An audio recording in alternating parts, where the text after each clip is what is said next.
They're two complete parallel universes, so try not to get attached to either one and just enjoy them as a separate thing. You know, if you enjoy reading, enjoy the book because they're incredible by Cass Morgan. If you enjoy our show, just enjoy it and just free your mind. You know, let the characters, let the actors kind of take you on that journey. Don't be tied into what the book says, just be tied into what these performances are pushing, because there's some incredible actors out there and you don't want to miss it looking for something that's not there. Cool. Good question. All right, well, one of the things that I think makes this show so great is just the intense moral dilemmas that the characters often find themselves in and the huge decisions that they wind up faced with. And I just want to know, are there any moments where you kind of wish your character had done something different, or anything, kind of roads not taken, that you wish your character could have explored or done something differently than they did? That's a very good question. I'm going to think on that. Lincoln should have just stayed on that hill. As soon as he got involved, his world went to shit. It's a great question, though. You got any? Yeah. Yeah, I mean, I'm sure the decision for Clark, Bellamy, and Monty to exterminate an entire group of people, many of them innocent women, men, and children, that's going to weigh on them. As long as the show runs, it's not going to go away. And I'm sure they'll always question whether that was the right move. And I think that's the question that we're asking the audience during wartime. Is that ever acceptable to commit this kind of war crimes? So yeah, I feel like that I'm never going to get over that one fully. Richard?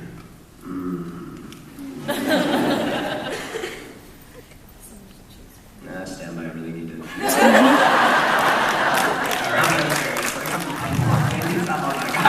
I'm getting sentenced all the way through to me. Good question, though. Really good question. I was trying really hard to think. I went to like every scene in my mind, but he's flawless.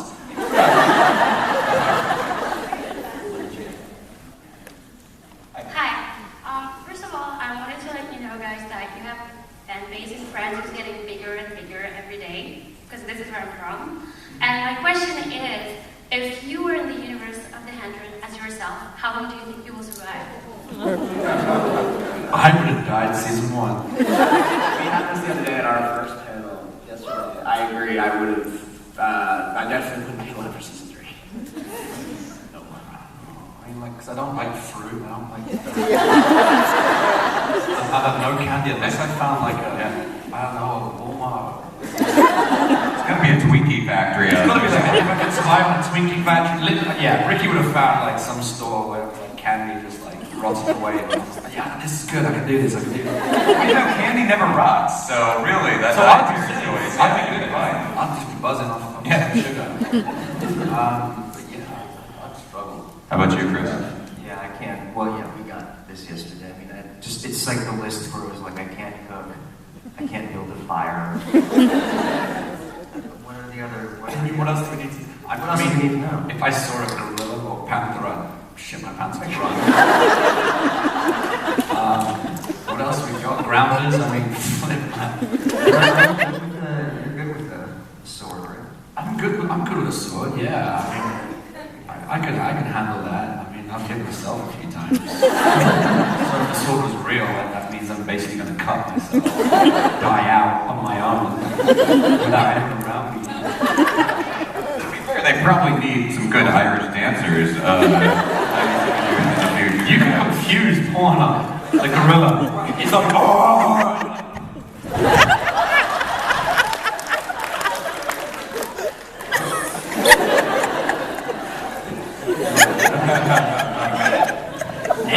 Yeah. I guess I make it. Hi. So well, I have a statement first, but Richard, so earlier me and my friends were talking to you, and you said that we should not come 2 hours earlier to this panel because no one would come. And obviously that's not true. I didn't say that. I didn't say no one would come. I was like, you're gonna go 2 hours early? Like, that's crazy. Like, that's really cool. I don't think that's necessary. So wait, are you sitting far away and you're oh no, we're right up front.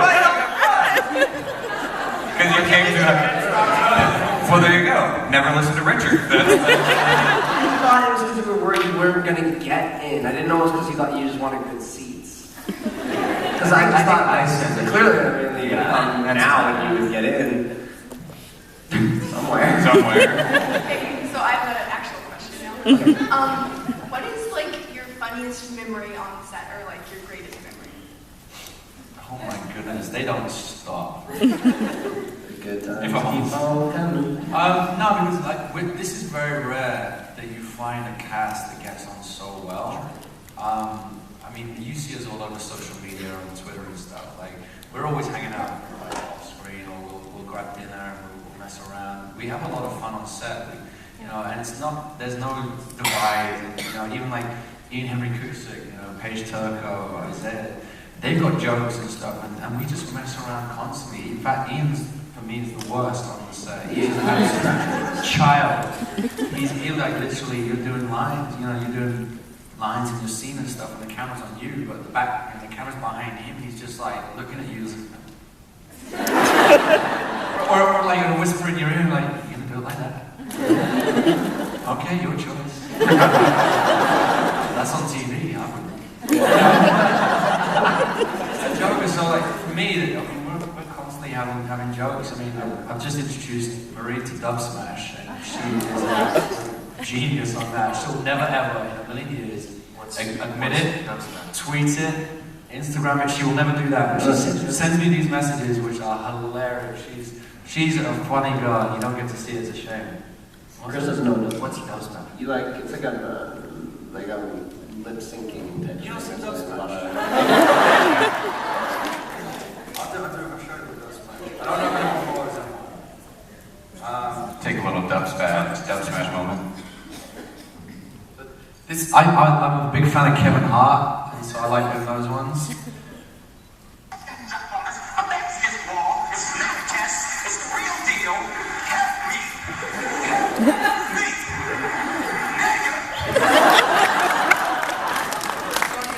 You just mime stuff, and you can be anything. I did some other ones. We were really had the wind taken out of it there. We got loads. Has anyone seen Wedding Crashers?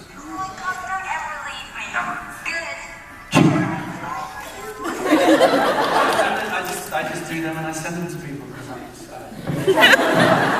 It's been brought to you by the fine folks at Dub Smash. But let's take a question. How about that? If money was not an option, what would your dream stunt be for your character? Dream stunt. Stunt. Wait, stunt? That's a good one. Stunt, like action sequence. Yeah. Repelling from the Marquis Hotel. We find a plane. Monty, Murphy, Lincoln. The plane runs out of gas. We have to skydive. We jump out. We skydive. We're attacked by crazy pterodactyl type post-apocalyptic birds. We hit them with knives and swords and stuff and guns, and then we get really close and we realize we have to pull our shoes, and then we come down and land in a field full of ninjas. And that's when Monty goes to town.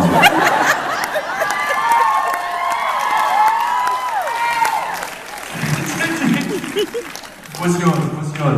That's it. What's that? Because you were when you were in the big fight scene in Mount Weather. I want to bring that up. You guys, I did a really cool stunt. It's the only stunt I've ever been asked to do. I rolled over onto a mat and shot someone.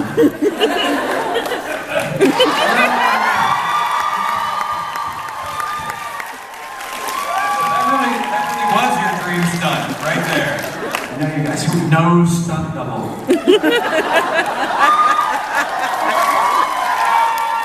A lot of actors and actresses have stunt doubles, not Chris.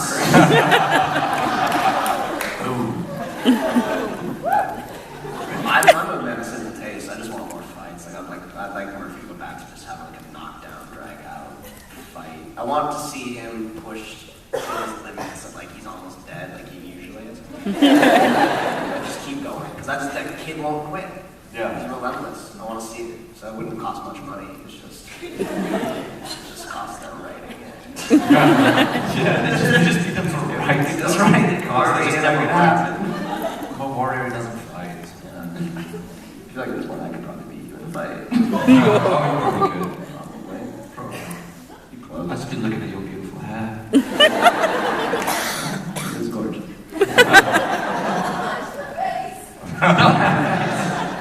He's too pretty. This is for Chris. I mean, obviously, the last episode you had a big moment where you're pretty much responsible for the death of a lot of innocent people, as you said. And I was just curious how that impacted Monty going into the new season. How does that impact Monty going into the new? Well, I think the biggest fallout for Monty is going to be his relationship with Jasper. I mean, like I said, I wasn't kidding. Devon's been my sea partner like 99% of the time. He's my only like real connection down on the ground. And I murdered his girlfriend. But hopefully, I get to solve the path towards forgiveness. But they can only patch the friendship if Jasper chooses to see, Monty's choice. It was us or them. If we hadn't pulled the lever, it would have been Abby. Whoever else was Kane and Octavia and Jasper and everybody else that we loved. So if you can look past that, then I think they can patch it up. If not, I don't see how their friendship would ever be the same. It's a lot to look past. Thank you. Hi guys, just wanted to know, is there an actor or actress that you don't work with a lot that you're hoping to interact with more? Chris. Chris Church, On a serious, there's a lot of dynamics. There's a lot of actors on our show, regulars on our show I have never worked with in 3 years. I've never worked with you, I don't think. I've never worked with you. Never have seen. I've never worked with Chris. Never worked with Isaiah. There's a lot of actors, and hopefully they bring that through. I mean, we're still early doors in season 3, so we're just kind of throwing stuff out there. But it could definitely happen this season. So I'd like to see more dynamics and see kind of those crossovers. It could happen this season, but we're also. Pardon? No, nothing. I was going to do it. I was like, oh yeah, but Ricky, remember? No. Oh, I didn't say that. What? Mike. When you get your new script, what do you immediately go to look for? Like, you get a new love scene, or you get to go out and What do you look for? Yeah, like what do you immediately go to look for? My lines. Gotta see if I'm in it. If I'm in it, this way I'll read. If I'm not. Yeah, it's like on the second page is a character list, and if you're not in it, they put your name in brackets. So it's pretty much the first thing you check. You go, am I in this? Okay. Okay, then I'll read it.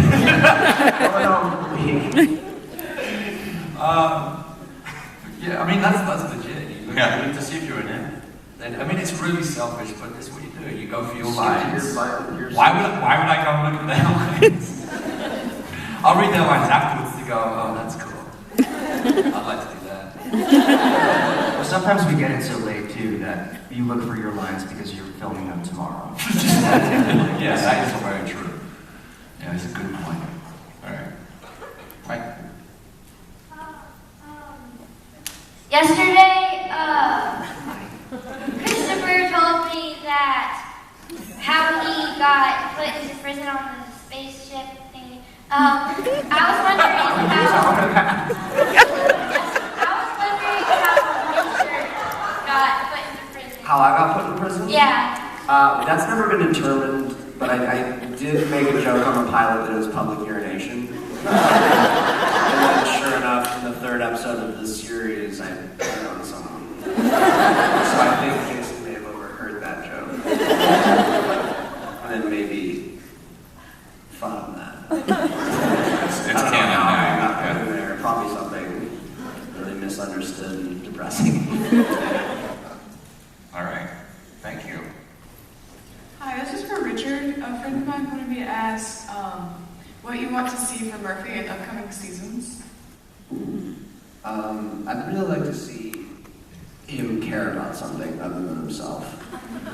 Which is not, it's not a bad thing. Up to this point, everyone's been so horrible to him. Why, logically, would he care about anyone but himself and surviving? They've done nothing for him. They strung him up for nothing. And then, at the end of that episode, banished him for even more nothing. And then come back, you treat me like garbage again. It didn't make any sense. So why, and then everyone says he's a selfish character, but at the same token, they've given him no chance. Like, he should be a selfish character. He should be just trying to survive. So this season, I'm hoping he finds something that maybe he can care about other than himself. Because I think when Murphy finds something to care about, with his level of kind of relentlessness that he does things with, that could be something pretty cool to see. Well, when we flash forward, if war is not necessarily on right now, is that going to allow the opportunity to learn more about sort of the groundwork mythology? For sure. I think that's a big part of the season. What? Ground mythology.